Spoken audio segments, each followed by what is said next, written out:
प्रिय विद्यार्थियों, air pollution के चौथे वीडियो में आपका स्वागत है। पिछले वीडियो में हमने एयर पॉल्यूशन को किस प्रकार से मॉनिटर करते हैं और कितने टाइप्स के एयर पॉल्यूशन होते हैं, उनमें इंडोर एयर पॉल्यूशन के बारे में बात किया था। आज की वीडियो में हम बात करेंगे आउटडोर पॉल्यूशन जो है वो किन किन क्या सोर्सेज हैं और क्या उसका हेल्थ को उसका ह्यूमन के या दूसरे लिविंग ऑर्गेनिजम्स के क्या इम्पैक्ट करता है। WHO के अनुसार पूरे विश्व में जो है लगभग 1.3 मिलियन यानी लगभग 13 लाख लोग जो हैं, और इनमें से जो है आधे से ज़्यादा जो है वो डेवलपिंग कंट्रीज़ के अंदर जो है हर वर्ष जो आउटडोर एयर पोल्यूशन है उनकी वजह से जो है उनकी मौत होती है।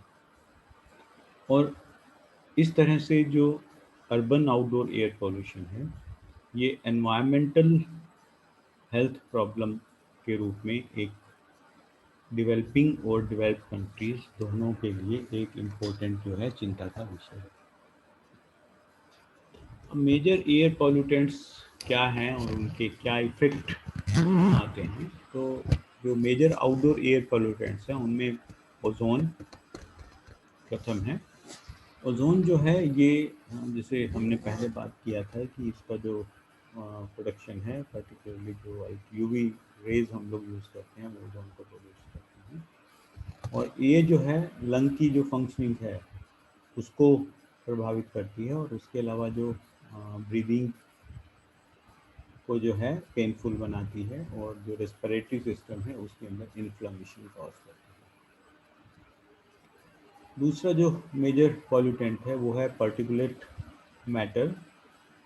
ये जो SPMs हैं, सस्पेंडेड पार्टिकुलेट मैटर, ये क्रोनिक ब्रोंकाइटिस जो है उसको काज करता है, और उसके साथ साथ जो हृदय संबंधी रोग हैं उनको भी ये जो है ये एक बहुत बड़ा उनका भी इम्पोर्टेंट कारण है।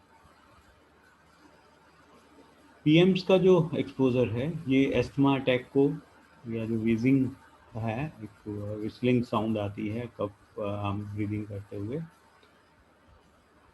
कफ या रेस्पिरेटरी इरिटेशन जो है उनको जो है ये कॉज करती है ये पर्टिकुलर मैटर। तीसरा जो है इसमें मेजर आउटडोर पॉल्यूटेंट वो है नाइट्रोजन के ऑक्साइड्स, चाहे वो नाइट्रोजन मोनोऑक्साइड हो, नाइट्रोजन डाइऑक्साइड हो या नाइट्रेट हो, NO, NO2 और NO3। ये लंग को इरिटेट करते हैं, और पर्टिकुलरली जो रेस्पिरेटरी इन्फेक्शंस हैं उनके प्रति जो प्रोन करते हैं रेस्पिरेटरी सिस्टम को, और इन्फ्लुएंजा आदि जो हैं ये सब नाइट्रोजन के वेरियस ऑक्साइड्स हैं वो कॉज करते हैं। इसी तरह से सल्फर डाइऑक्साइड जो है वो ब्रीदिंग को, रेस्पिरेटरी इलनेस या लंग्स की जो डिफेंस मैकेनिज्म है उसको प्रभावित करने के साथ साथ जो हृदय संबंधी बीमारियां हैं उनको भी ये कॉज करती है। एक और इम्पोर्टेंट जो मेजर एयर पॉल्यूटेंट्स हैं, पर्टिकुलरली आउटडोर एयर पॉल्यूटेंट्स, उनका एक बहुत इम्पोर्टेंट इफेक्ट है वो है एसिड रेन और एसिड डिपोजिशन। इसके अंदर जो आपके नाइट्रोजन के ऑक्साइड्स और जो सल्फर डाइऑक्साइड है ये पानी के साथ मिलकर सल्फ्यूरिक एसिड और नाइट्रिक एसिड का जो है उसको फॉर्म करती हैं, और ये जो एसिड्स हैं ये strong acids, sulphuric acid, nitric acid, ये जो ड्रिंकिंग वाटर है उसको कंटेमिनेट कर सकते हैं, वेजिटेशन जो है उसको प्रभावित करते हैं, जो जलीय जीव हैं उनको डैमेज करते हैं, और जो बिल्डिंग्स हैं पर्टिकुलरली जो बड़ी मोनूमेंट्स हैं उनके ऊपर भी इनका जो है बुरा प्रभाव पड़ता है, उसको ये डैमेज करते हैं।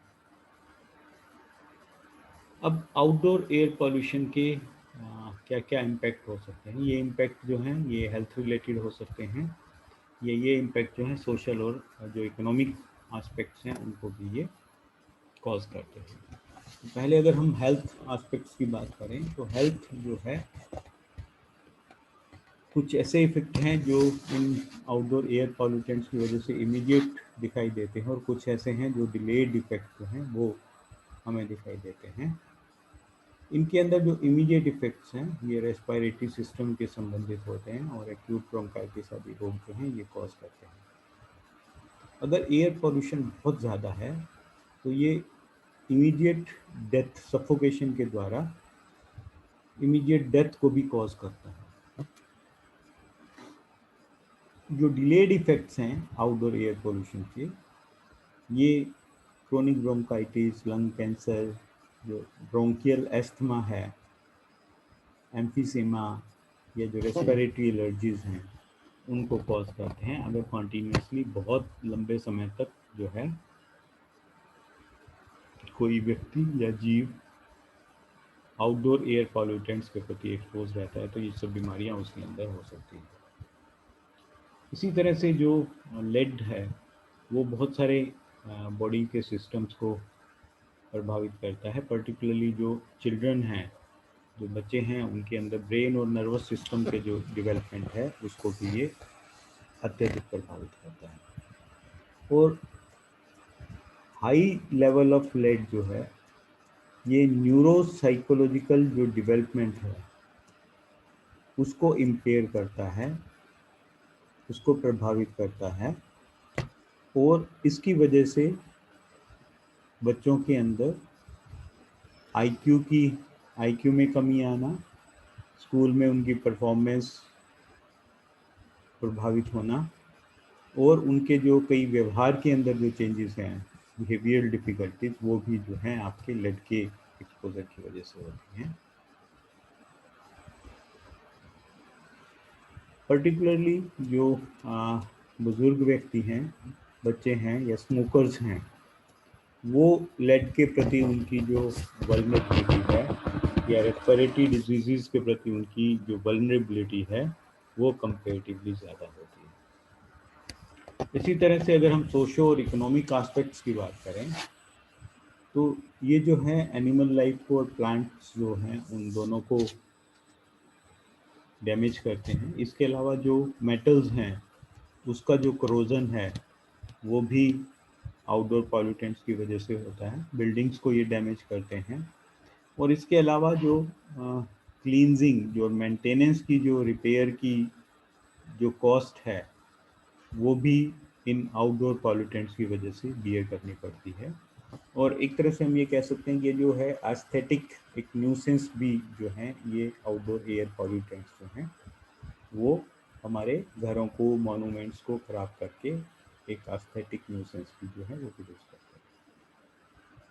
इसी तरह से जो एयर पोल्यूशन है ये विजिबिलिटी को टाउन्स के अंदर पर्टिकुलरली जो है उसको प्रभावित करता है, और उसके साथ साथ सोयल और जो कपड़े हैं, क्लॉथिंग है, उनको भी ये प्रभावित करता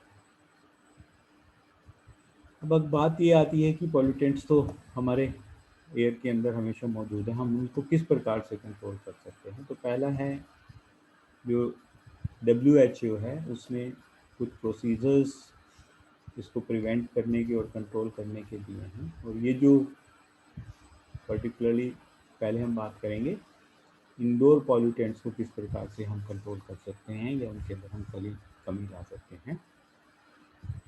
तो पहला है जैसे इम्प्रूव्ड स्टोव्स को हम यूज़ करें, मतलब ऐसे स्टोव यूज़ करें जिनके अंदर इनकम्प्लीट कंबस्शन ना होता हो, और उससे जो पॉल्यूटेंट्स हैं वो सीधे जो हैं घर के अंदर नहीं रह के चिमनी के द्वारा बाहर निकल जाएँ। क्लीन फ्यूल का अगर हम यूज़ करते हैं किचन के अंदर, कुकिंग के अंदर और हीटिंग के अंदर, जैसे केरोसिन या जो LPG हम यूज़ करते हैं, लिक्विड पेट्रोलियम गैस, उससे काफ़ी मात्रा में पॉल्यूटेंट्स जो हैं वो कम प्रोड्यूस होते हैं। ये कुकिंग और हीटिंग के लिए जैसे मैं अभी बात कर रहा था कि जो अगर हम वेंटिलेशन दें उनको, स्मोक जो है वो चिमनी के द्वारा घर से बाहर निकले तो इंडोर एयर पॉल्यूशन जो है वो कम होगा। कुकिंग, हीटिंग या कूलिंग जो भी डिवाइसेस हम यूज़ कर रहे हैं, अगर हम उनको रेगुलरली मेंटेन करें तो काफ़ी हद तक जो है इनके द्वारा उत्पन्न होने वाले जो पॉल्यूटेंट्स हैं उनको भी हम कंट्रोल कर सकते हैं। हम अपनी बिल्डिंग का डिज़ाइन ऐसे कर सकते हैं कि उसके अंदर अच्छा वेंटिलेशन हो, ताकि जो हवा के सर्कुलेशन की वजह से जो इंडोर पॉल्यूटेंट्स एकत्रित अंदर नहीं हों और वो बाहर जो हैं डिस्पर्स होते रहें, घर से बाहर हो जाएं।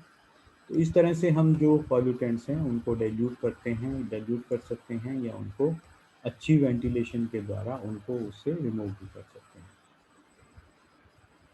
इसी प्रकार से एयर क्लीनिंग के लिए जो है हम एयर फिल्टर्स और आयनाइजर्स को जो है यूज़ कर सकते हैं, जो एयरबोर्न पार्टिकल्स हैं उनको काफ़ी मात्रा में रिमूव कर देते हैं। इसी प्रकार से हम कुछ ऐसे मटेरियल का भी उपयोग कर सकते हैं जो गैस एब्जॉर्बिंग होते हैं। तो जो गैशियस जो पॉल्यूटेंट्स हैं, कंटामिनेंट्स हैं, उनको रिमूव करने में इस प्रकार का जो मटेरियल है वो हेल्पफुल हो सकता है।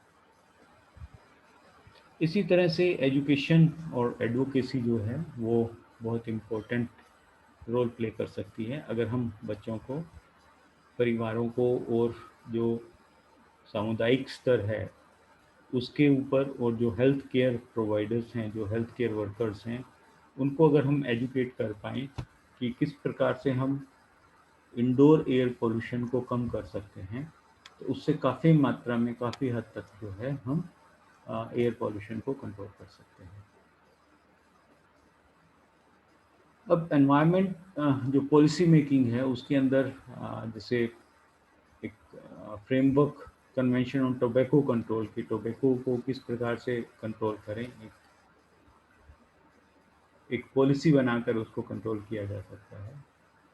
जो इंडोर एयर रेगुलेशंस हैं, क्लीन इंडोर एयर रेगुलेशंस, ऐसे हम कर सकते हैं। कम्युनिटी को हम एक्टिव करके इंडोर पॉल्यूटेंट्स को कम कर सकते हैं, और कुछ रिसर्च करके ये जो सोर्सेज हैं जिनकी वजह से इंडोर एयर पॉल्यूटेंट्स उत्पन्न हो रहे हैं उनको हम किस प्रकार से कंट्रोल कर लें। तो इस प्रकार से हम जो इंडोर एयर पॉल्यूटेंट्स हैं उनको कंट्रोल करने में हमें हेल्प मिल सकती है। इस वीडियो में इतना ही। अगले वीडियो में हम बात करेंगे कि आउटडोर एयर पॉल्यूटेंट्स जो हैं उनको हम किस प्रकार से कंट्रोल कर सकते हैं। Thank you very much.